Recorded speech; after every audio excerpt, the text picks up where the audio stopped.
ఆ పాప సాక్షాత్తు లక్ష్మీదేవి స్వరూపం. కాని ఆ ఇంటి నానమ్మ తాతయ్య మొదటిగా బాబు పుట్టాలి, ఈ ఇంటికి వారసుడు రావాలి అని అనుకుంటారు. వాళ్లకు తెలియని విషయమేమిటంటే వాళ్ల అబ్బాయికి పుట్టింది సాక్షాత్తు మహాలక్ష్మి అన్న సత్యం తెలియదు. ఆ చిన్న పాప కొద్ది రోజులకే మెల్లగా పాకుతూ పాకుతూ ఇల్లంతా తిరుగుతూ ఉండేది. ఆమె కాళ్లకున్న చిన్న పట్టీల శబ్దం వినిపిస్తే చాలు ఆ ఇంట్లో ఒక ప్రశాంతత అలుముకునేది. అప్పుడు నానమ్మ తాతయ్య ఒకరితో ఒకరు మాట్లాడుకుంటూ, మన బాబుకు పుట్టిన పాప మహాలక్ష్మిలా ఉందే అని గ్రహిస్తారు.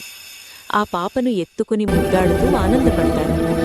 కొన్ని రోజులు గడిచాక నానమ్మ అన్నం తింటూ కూర్చుని ఉండగా ఆ చిన్న పాప వచ్చి అన్నం ప్లేట్లో తన చిన్న చేతులు పెడుతుంది. అదే క్షణంలో ఆ అన్నం బంగారంలా మెరుస్తుంది. ఆ పాప మహాలక్ష్మిలా కనిపిస్తుంది. అప్పటినుంచి ఆ పాపను కాలు కింద పెట్టకుండా చూసుకుంటారు నానమ్మ తాతయ్య. మొదట్లో అబ్బాయి పుడితేనే బాగుంటుంది అని అనుకున్నవాళ్లు ఇప్పుడొక సత్యాన్ని తెలుసుకున్నారు.